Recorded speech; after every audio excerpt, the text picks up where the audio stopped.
Alaska is the perfect place to go if you want to get away from the rest of the world.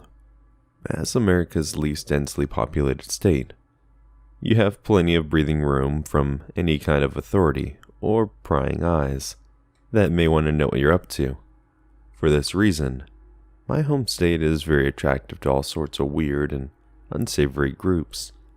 I've stumbled across Scientology centers at the end of the dirt back road with nothing else for miles around, heard stories from doomsday preppers who claim to have bunkers made out of shipping containers in the side of mountains, and met people who have come out of religious cults in the interior that wanted to keep their followers away from any contact with the outside world.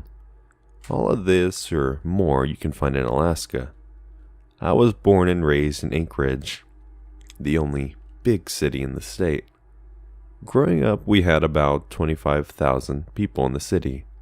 It takes about 30 minutes tops to drive across, so that gives you an idea for what we up north consider a big city. The only other real city in the state is Fairbanks. These two cities are connected by 360 miles of a 2-lane highway. It's a 7-hour drive, one way between them, through one of the most beautiful landscapes on the planet. Mountains rise up on either side of you, between Anchorage and Denali National Park, before you drive through the colossal canyons carved out of rock over tens of thousands of years by melting glaciers and rivers. Past Denali is another 3 hours of driving, through a vast flat interior plain, with mountains in the distance. I say all this to help you understand just how desolate it feels in Alaska, even on the highway. After you get out of Anchorage and Fairbanks, there is nothing but the wilderness as far as the eye can see, save for the occasional small town with a max population of about 1,000 people on a good day. 10 years back, it was even less. Alaskan girls are built tough. We change tires, hunt, fish, camp, and generally just have a great appreciation for the outdoors that women in the lower 48 don't really have if they're near a city. The joke is that Anchorage is the biggest rural city in the country. All this brings context to the following story. In high school, things were different, or at least they felt different. I was a young and stupid woman who thought I could conquer anything, due to the aforementioned build, tough attitude I was raised with. Senior year of high school, I decided to treat myself to a camping trip into the mountains, up past Talkeetna. Nothing fancy, just an overnight or two in the most beautiful state at the most beautiful time of the year, mid-June. Going up north in the peak summer here has a weird feeling to it. The sun never really sets. If you've ever seen the movie Midsummer, that's what it's like. It gets to about dusk and that's it. It's still bright and sunny throughout the whole night though. Shout out to readers in the far north of Scandinavia and Greenland. The false sense of security I had thinking that the midnight sunlight would mean safely probably nearly got me killed or worse. My second mistake was not telling anyone where I was going. I just packed up for my trip, stopped at Subway for lunch, and headed out to the great beyond. The drive was fine, a solid 2.5 hours of driving north. Along the highway took up most of the afternoon, as I jammed out to the greatest hits from the radio, on Cool 97.3. After you get through the Matsu Valley, you get into the mountains again. Tall, spruce and evergreen trees lined the road on both sides, with the occasional empty space, where there would be some clear-cut logging. All of this gives you a sense that while you're out there in the wilderness, you're still connected to civilization in some way. This led me to my biggest mistake, not staying at the state park campground. I was in high school, with only a part-time job, and didn't want to pay the $15 overnight camping fee, and was too scared to risk the fine, so I found a spot that looked good and pulled off the road. The map I got from my dad said that there was an old mining site up near a mountain, so I decided that would be the best spot for me to head for an overnight. My logic must have been that it was badass to spend the night in a mining ghost town or something. Pulled off the road, packed up my backpack, put on some bug spray, grabbed my map and compass, and started off into the woods. Now, this hasn't been the first time I've done this.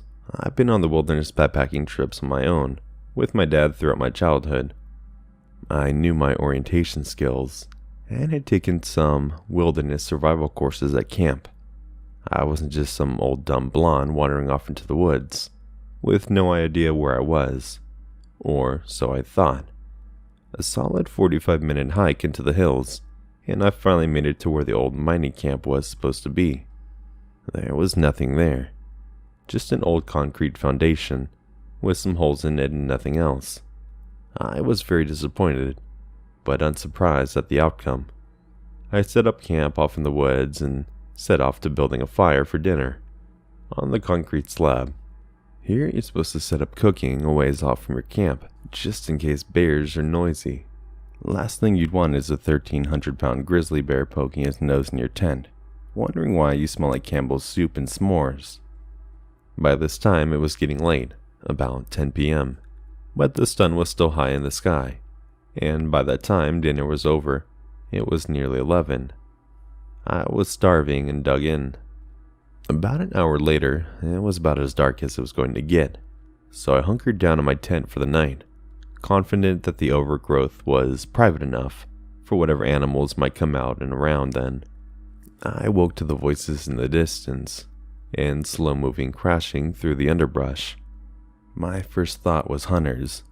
My dad and I run into a few on some campouts, so it wasn't uncommon. I relaxed and figured they would just pass through without incident, and closed my eyes again. That's when they found my fire pit.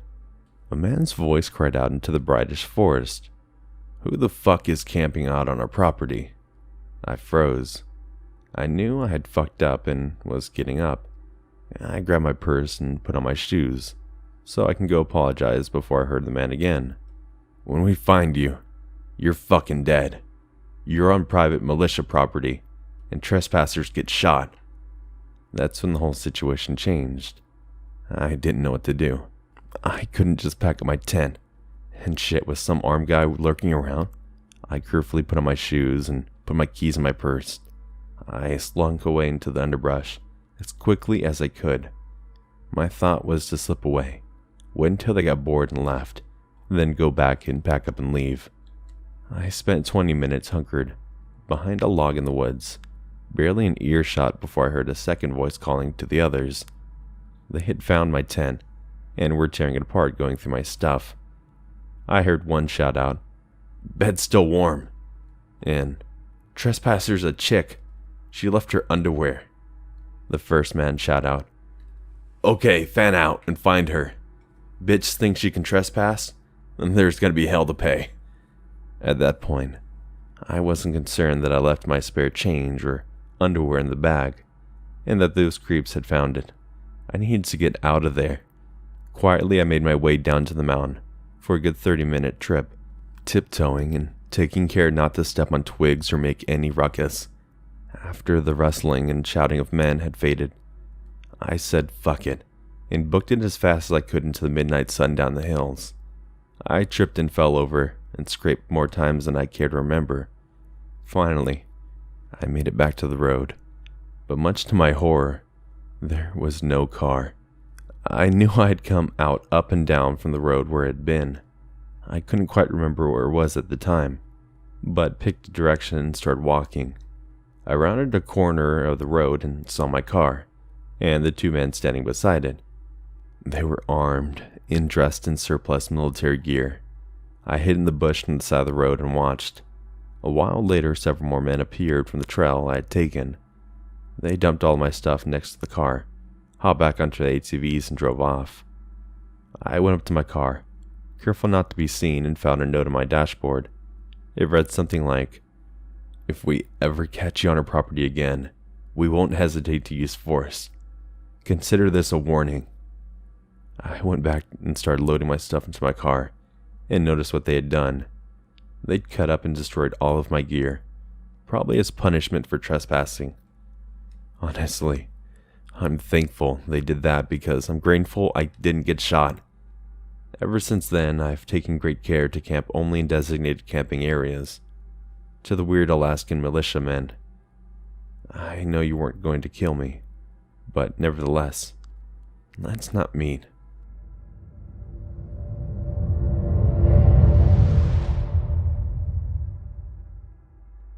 I'm in my mid-20s, and my partner just asked me what my cousin is like, since they've only met briefly. I told them some fun stories from our childhood, and then tried to find some words to describe her character.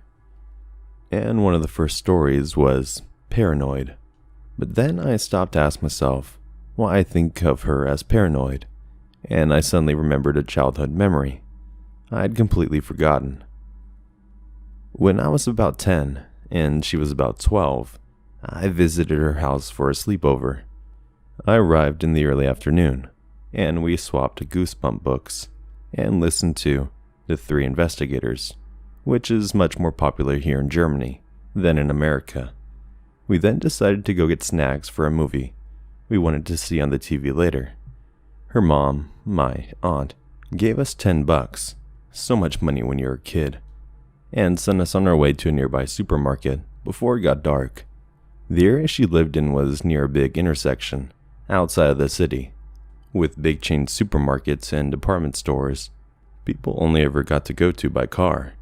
We bought our candy and crossed the main road to get back to the quiet residential district.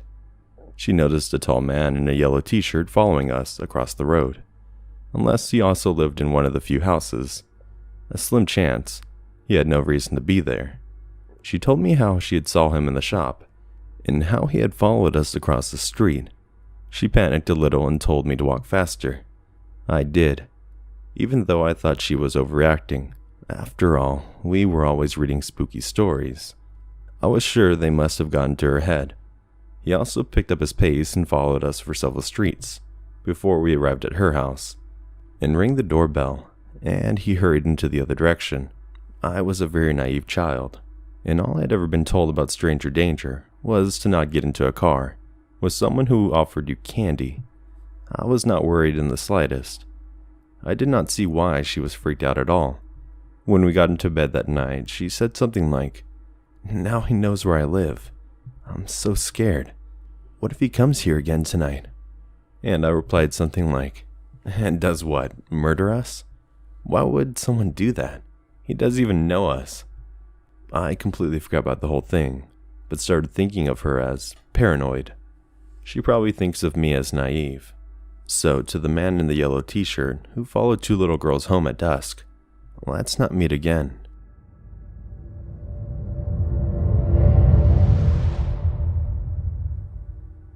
Before anything, I apologize for any mistakes, as English is not my first language. So this happened in the summer of 2019. Me and a group of my girlfriends were having a week-long trip near the sea, as we had the year prior. It was the week of the year we had all been waiting for. At the time, we were all between the ages of 16 and 17 years old. One of my friend's grandparents owned a house near the sea, and so we would all go there, buy our own groceries, and just basically do whatever we want. My friend's parents were also at the house during the week, but we wouldn't interact much, aside from "good morning" and "how was your day?" Basically, we were living on our own, making our schedule and taking care of ourselves. Since it was the second year of us coming there, we were more confident and hung out at the house a lot more, and further away. The nearest beach was 5 minutes away by bike, and that's where we mostly went the first year. But a lot nicer beach was in the city nearby, 15 minutes away. Still by bike, we used them a lot, and that's where we went the second year. Most of the week went by just fine. Nothing spectacular happened. We were nice kids, and didn't want our friends' parents to be disappointed in us allowing us to be free. So we were cautious, sober, and just enjoying our girl trip. On the last night, we decided to go to the city, because there happened to be a small fun fair, and we thought it would be a nice way to end our trip. We played some games, won plushies, etc., and me and my friends decided to go on a ride. I don't know how to explain it, but it's made of chairs attached with chains to the ceiling things, and it spins. It's called flying chairs, in my language. While we were in there, a group of boys were looking at us, and the other girl that waited for us heard them say, "We should talk to them." "You go." "No, you." Anyway, me and my friend, oblivious to what was happening, go down from the ride, and went back to our friends. As they began saying something about the boys, one of them approached us. They were a bit older than us, between 18 and 19, if I remember correctly.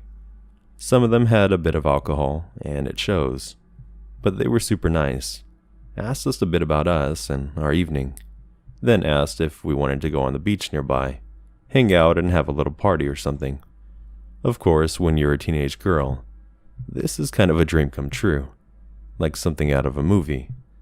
We discussed it for a bit, asking ourselves if there was any danger. There probably was, but it wasn't too late, so we thought why not. We began heading for the beach, and the two groups mixed up a bit, just having friendly conversations. I was in the back with two guys, one of them relatively sober, and the other one that was really drunk, and could barely walk straight. So me and his friend were helping him stay on track. And then a tiny truck, almost like a minibus, pulls up next to us.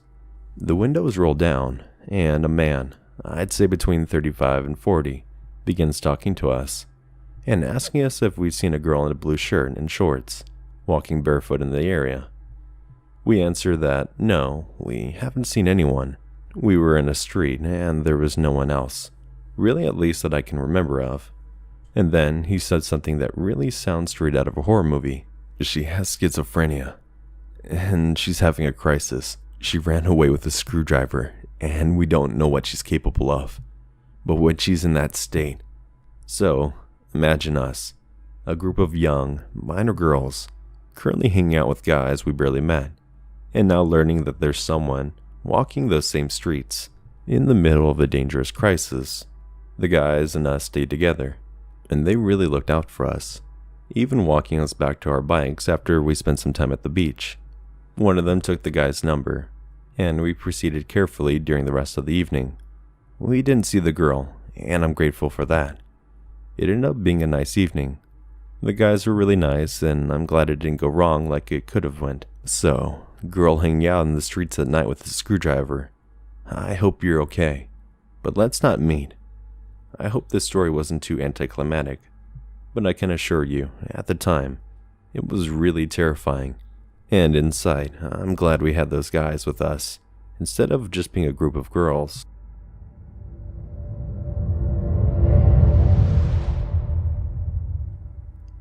When I was 15 years old, my mother would take me to my uncle's house on school holidays, and I would hang out with my cousins. My cousin was a year older than me. We went through a phase where, because your dad wasn't home most of the time, we would take the car and go joyriding. Usually just drove around the suburbs at night. Yet one day we were really bored, so we went for a drive to a river. That was just under an hour from my cousin/uncle's suburb, near a rainforest. This river is somewhere along the way to the nearest city from where my cousin and uncle lived. For context, this was in the early 2000s, when some people still commonly use maps. My cousin and I were just swimming, talking, and so on, when I noticed a car drive by on the bridge, with a man in it. I noticed him because he was intentionally staring at us. My cousin didn't notice and kept talking. Later, in a span of roughly 40 minutes, the man drove back across the bridge at least 3 to 4 times, staring at us. I told my cousin, who thought I was just being paranoid. Yet the only reason I noticed is because he was staring at us so much. Then later slowed down to stare at us. It was getting creepy. The other cars passed by with no issue, and there wasn't anything odd about his car, except for the fact that he was staring at us. When it started to get dark, we sat on the beach, trying to dry a bit before driving home, when the man drove into the area. He parked up from us and just sat in his car, and stared at us, so we got into our uncle's car to leave. The man flicked his headlights at us. My cousin and I were nervous, but half joked about the man being a freak. Then she flicked the car's headlights back at him. We started driving to leave. The man then started his car, and tried to half park in front of our car, except due to our car's placement and speed, he didn't get in correctly. parking awkwardly beside our car. We stopped. He wound down his window and my cousin wound down her window to ask what the fuck he wanted. The man claimed he needed directions to the city, and we directed him where to go. It was essentially just following the road over the bridge he crossed several times. He then tried to tell us some "woe is me" story about how he has his map in the car and he just can't read it. And we again gave him the directions to the city. He again said he's struggling to read his map, and we're just like, we can't read maps either. Then he suggests one of us get out of the car and look at this map, and we said no. He then actually wanted one of us to get into the car with him, telling some bizarre story about how he needs help, and he's lost, and if only one of us could climb in and direct him. We told him the fuck right off. Then of course his fake poor me demeanor changed, and he started calling us a pair of sluts and whores, with a face of pure aggression. We called him an old creep and drove off. He screamed at us. He was going to call the police on us. I don't know why. We didn't tell anyone because we didn't want to get in any trouble for illegally driving. As teens, we didn't understand the seriousness of the situation. Now as an adult, I can safely say that there was some heavy attempted kidnapping, and most likely rape vibes, since he was obviously, 1, trying to lure one of us to his car, and 2, the fact he started calling us sexualized insults, showing some intent. We were just chilling out, combined with the fixated staring. Whoever he is, I hope he ended up in a car crash.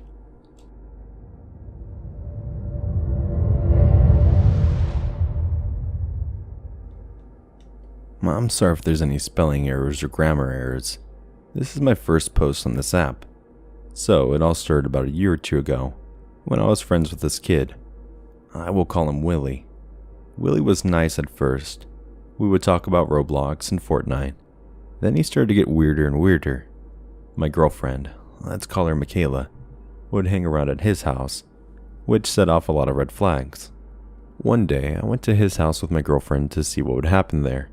His mom, we'll call her Daisy, was nice. We decided to going on a bike ride before one of Daisy's weird friends came over. I don't know his name. When we were packing water, he said, "Don't make Michaela hold the bag. Her pants will fall down and her vagina will show." I was really uncomfortable now, and I wanted to go back home. Everyone besides Michaela and I really didn't care about what he said. Fast forward to a few months later, Willie was being a dick. So I decided to post a video on YouTube. That was a meme that said, "You're poopy head." And I decided to put 2XL scars, his YouTube name. Then when I got back to school, he ran at me full speed down the hall, and he had steel-toe boots, so he kicked me with them. Now I was in pain. Then when I got undressed in my PJs, I noticed that my balls had pink patches on them. So I decided that if this were to happen again, I would punch him in the face. This wouldn't be a problem if Willie didn't have epilepsy. So if I did, there would be a possibility that he would die, if I did. So nothing really happened after that, until late August of 2019. I wanted to sit with my best friend. We'll call him Brian.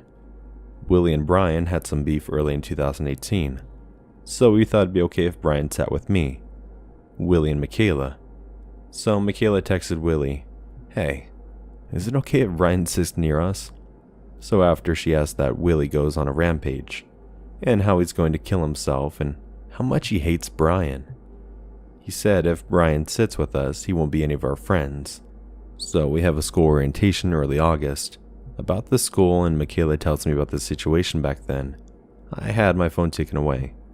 I stared at Willie, and he stared at me in anger. In my luck, Willie was in the group to take a tour around the school with me and him, to have a normal discussion. Now, on to early September of 2019.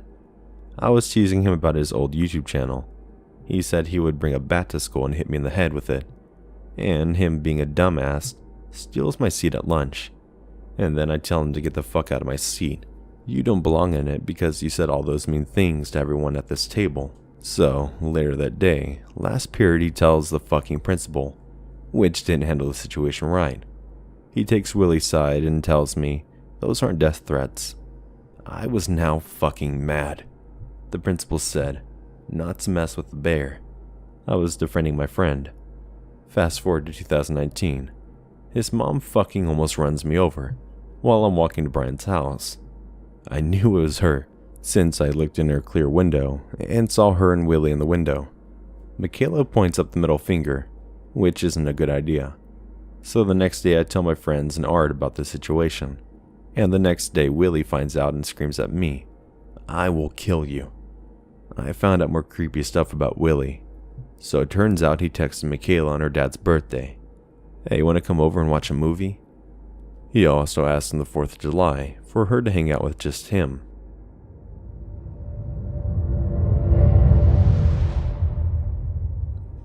I have seen and heard the post from the subreddit before, and I thought my own would fit nicely here.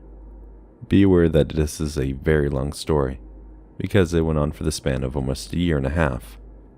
The story takes place 4 years ago during my 8th grade year, and during the summer after, and during my freshman year.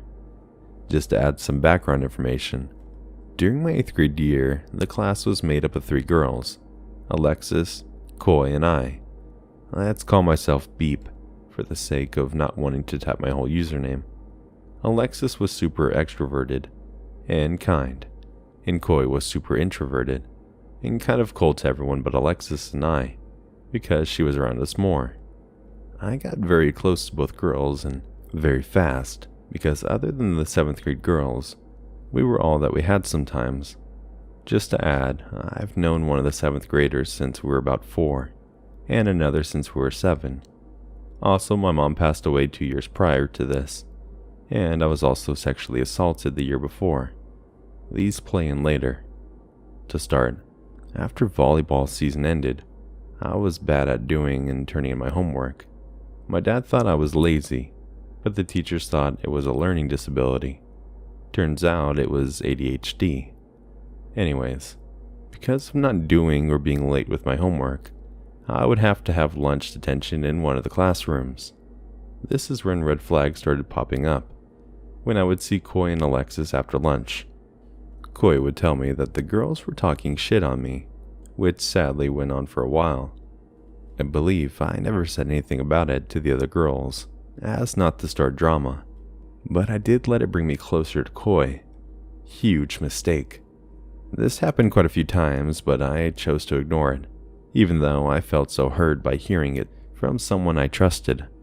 After a while, I got my homework in consistently, and was able to start sitting with my group at lunch again, and to my surprise, and to Coy's dismay, they seemed very excited to have me around again.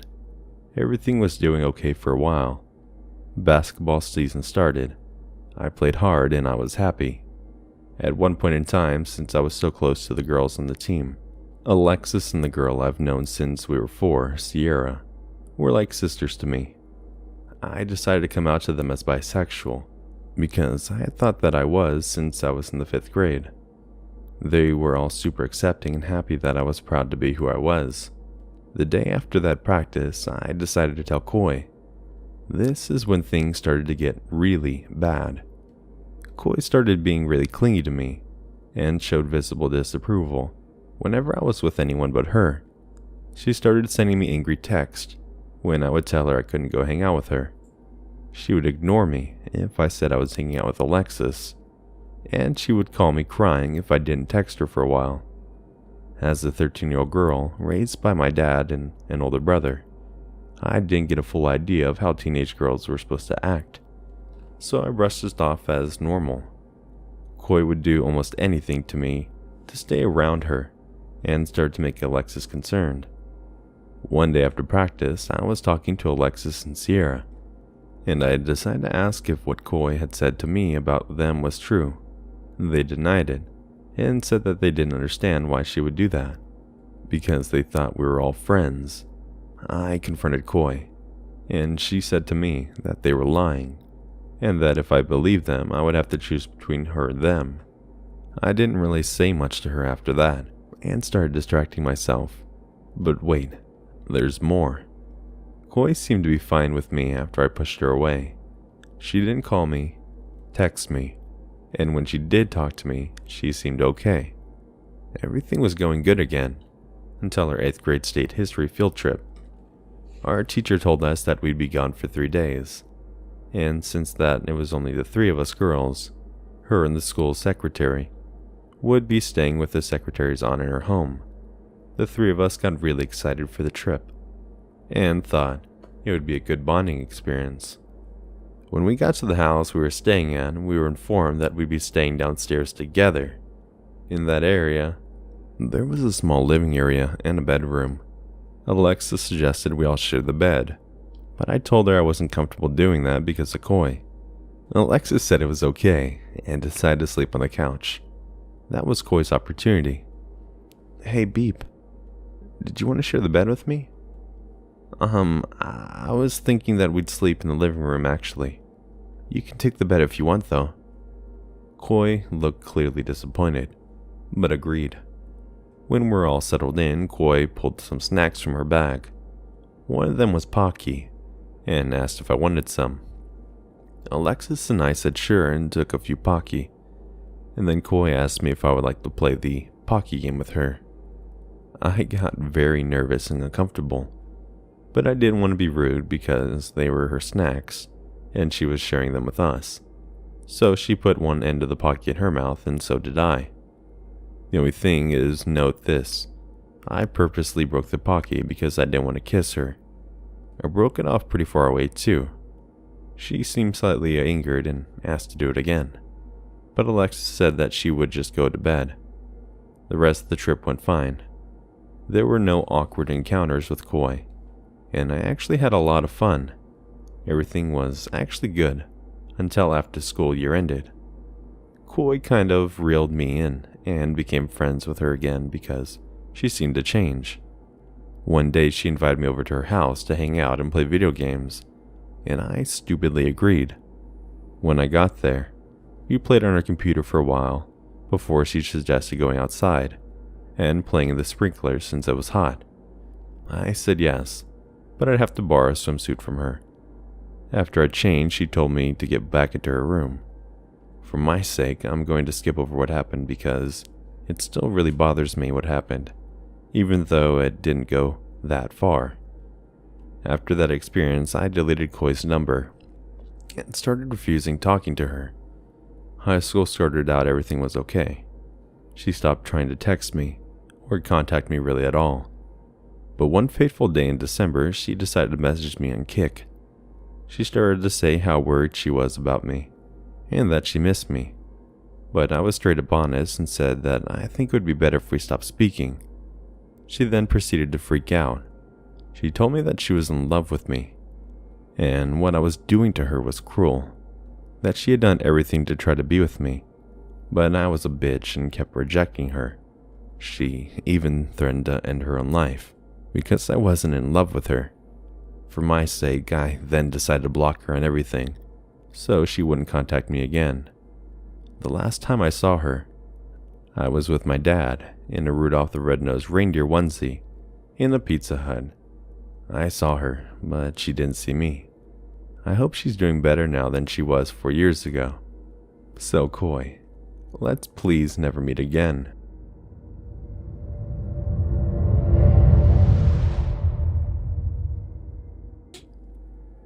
This all started when I was younger. One of my friends, Justin, and I were at home, playing a video game. We called my other friend Anthony multiple times to see if he wanted to play with us. He never answered, so we decided to just ride to his house, and he lived fairly close. I was riding my bike and my friend was on his scooter that he rode to my house. When we were about halfway to Anthony's house, Justin and I noticed a dog acting strange. I had grown up with dogs. I always try to help them when I find strays. I parked my bike and went over to the dog. This dog was acting very strange, like he was terrified. He had his tail between his legs, and he was whining. He also wouldn't hold still, jumping around and running in circles. When I finally got him to relax, I looked at his collar. Justin and I realized he probably lived in the pink house, as he was pacing between it and us. We found him by the door, and he sat there when I finally could read his dog tags. I called the number and it rang for a second, before going to voicemail. My friend and I were a little creeped out at this point, but we were about to be terrified. Standing in front of the door knocking, we heard a woman's voice moan, "Help!" Justin and I were shocked. I had heard scary stories, but I never expected something to actually happen to me. The voice was low, and it sounded strange and tired, like the woman was using her last energy to call out. I looked at Justin. Neither of us heard the voice very clearly. We weren't sure if it really said help or not. Our worries were confirmed when we heard the voice again. "Help me," she said it this time. It was clearer now, and after hearing it again, we were sure of the message. I looked at Justin. It sounded like she was having trouble speaking, like she was drunk or something, I told him. He agreed. We talked for a second and worried that the woman may be in medical trouble. Maybe she had a stroke, Justin suggested. The dog grew more anxious. Justin and I decided to call 911. As we walked to the front of the house, we heard another, "Help!" Justin decided to take action. Justin is brave, but he doesn't always think things through. Justin went around the other side of the house and opened up the gate. The dog ran into the yard, still whining. This behavior seemed to confirm our belief that the woman was hurt. When I entered the backyard, behind Justin, I was taken aback. The yard was trashed, like a junkyard. There was beer cans and bottles, a toilet seat, and even a washer and dryer set around the yard. We proceeded towards the back door, Justin in front of me, and the dog growing ever more anxious. As I rounded the corner, I caught a glimpse of someone inside the house, through the glass sliding door, and before I heard Justin, "Run!" he said. I looked at him. He was terrified, and I could see the fear in his eyes. I had known Justin for many years, and I had only ever seen him like this 2 other times.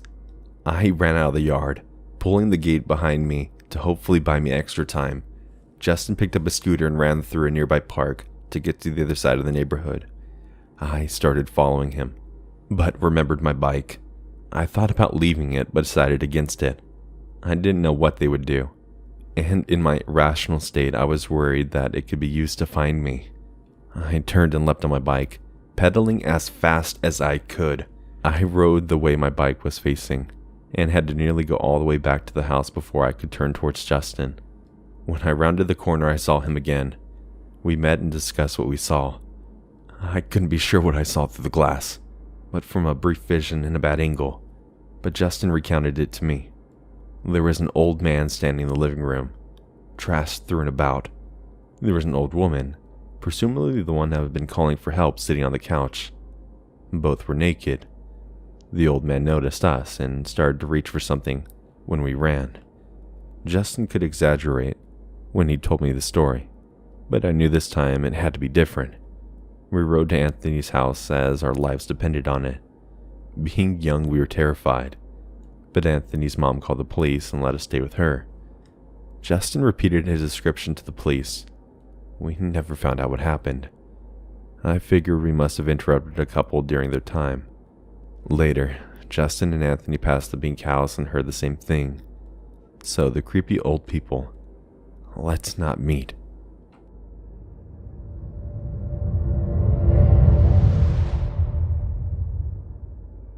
I am Frank. I'm a nurse in a child's hospital for 7 years now.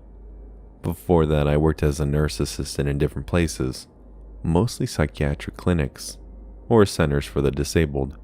These places lack people to work in because of the peculiar patients they take care of.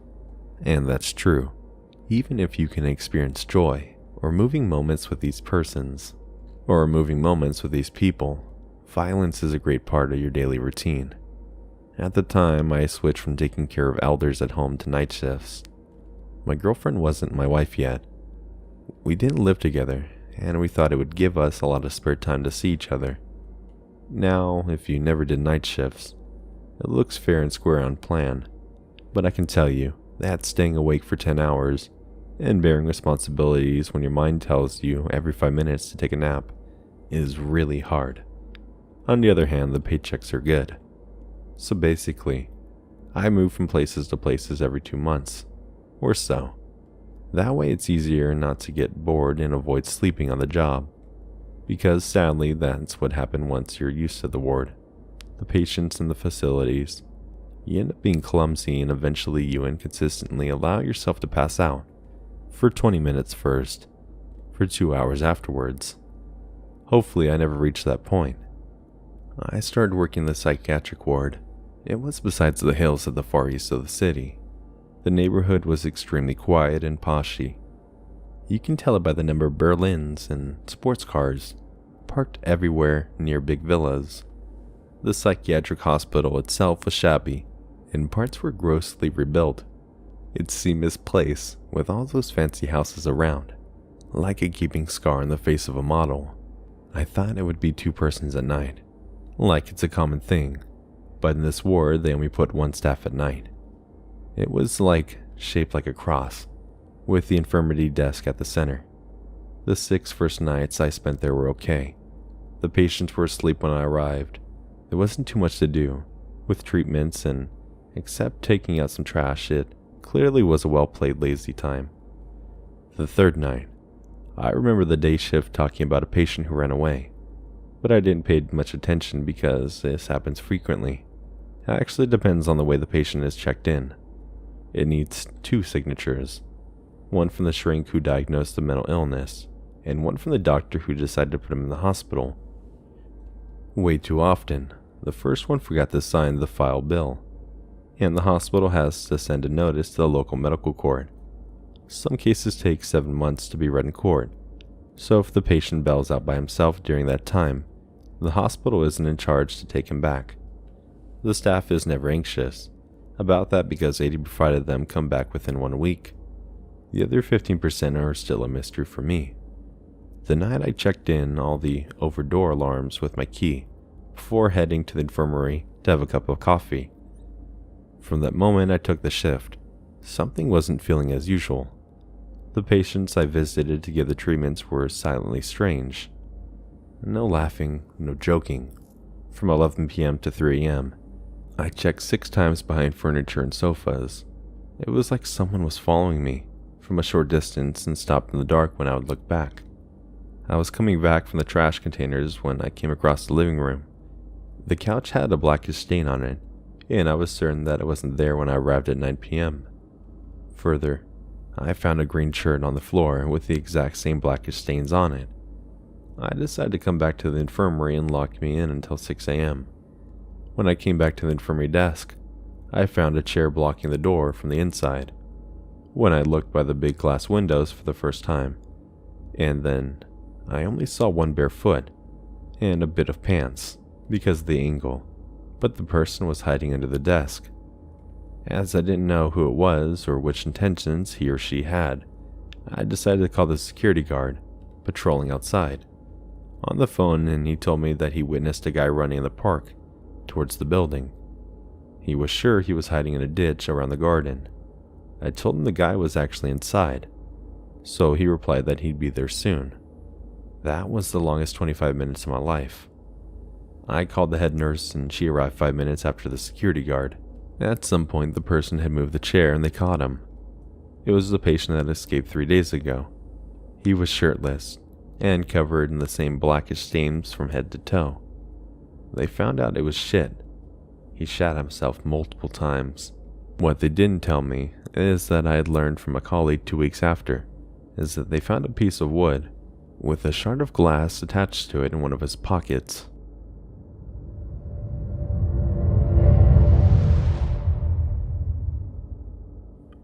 Hi, been a fan of this web, and finally decided to submit this story. This is my first time writing out a story, so sorry.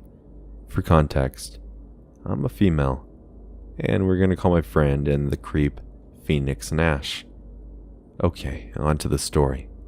Since I can remember, I've been in this community where we do stupid things, like anime and all edits. It's in Spanish and the community is called the Cuendo City. I've had reality hit me a lot of times there, but I joined because 2 of my friends were there.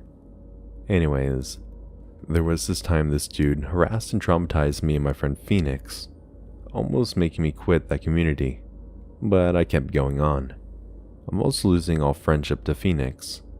Anyways, there was this person who would comment on one of the videos that I followed, and actually was a fan of his videos.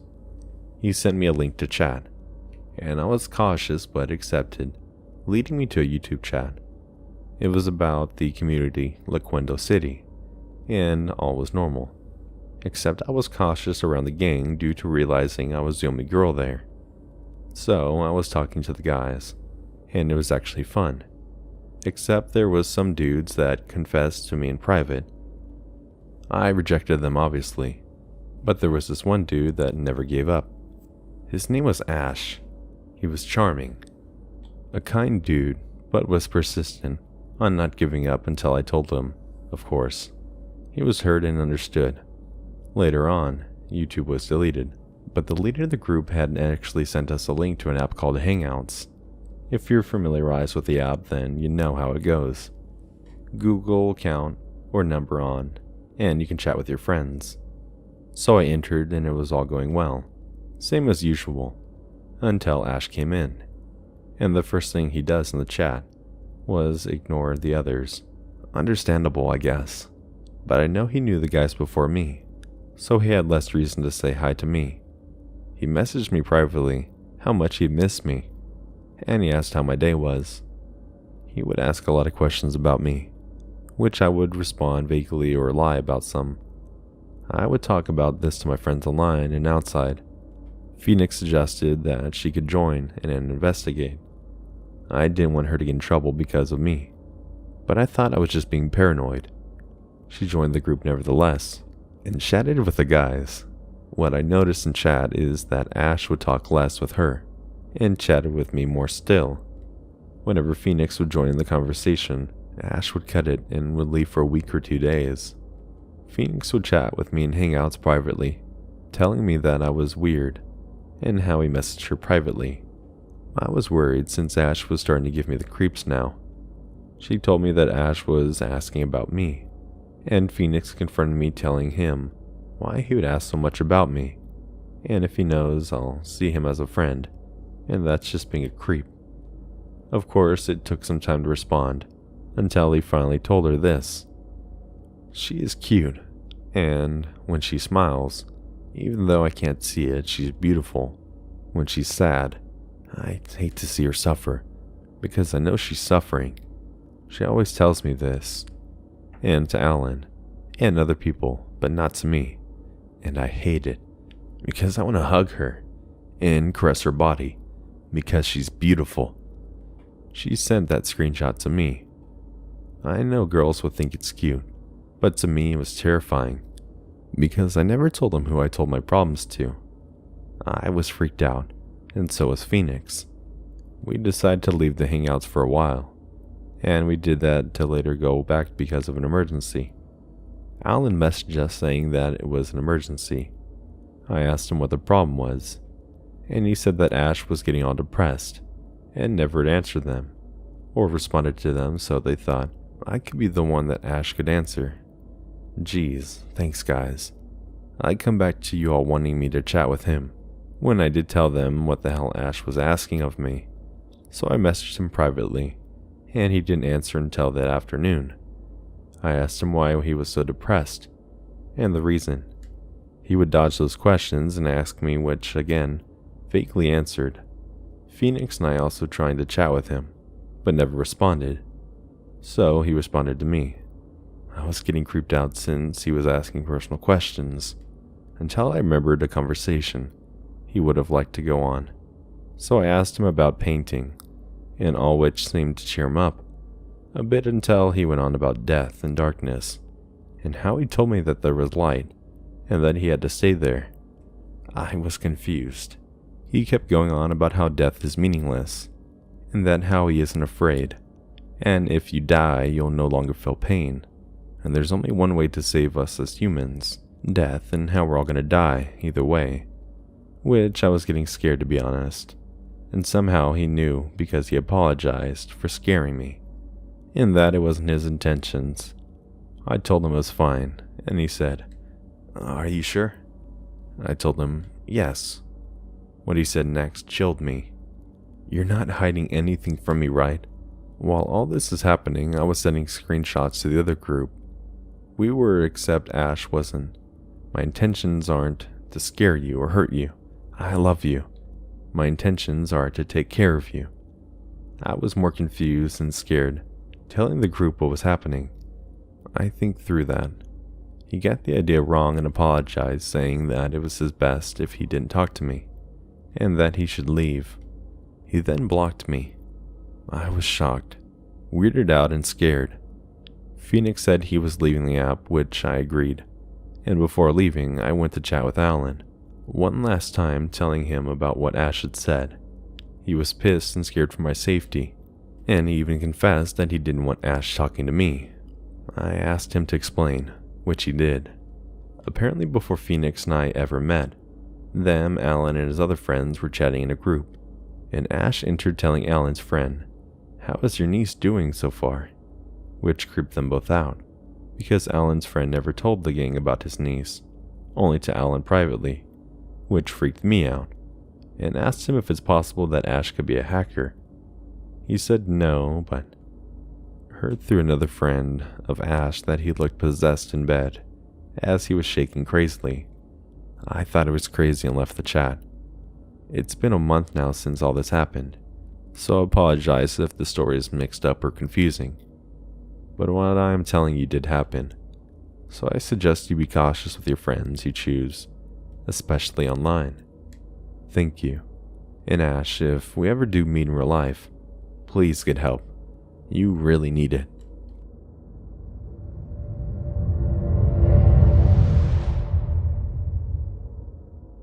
Hey guys, I want to thank you for listening. If you haven't yet, please consider clicking that subscribe button and bell icon to get notified of all future videos. I post Monday, Wednesday, and Friday, or at least try to. And if you have a story of your own you'd like featured on the channel, head over to my subreddit r/GensenOfficial. And if you want early access to my videos, head over to my Patreon, where only $1 a month gets you that, and also some fun other perks. I've also got merch now over on Spreadshirt. I as well offer all my videos on my podcast that can be found on all major podcast services. All links will be located in the description field. I hope everyone has a good night, and remember, keep it spooky.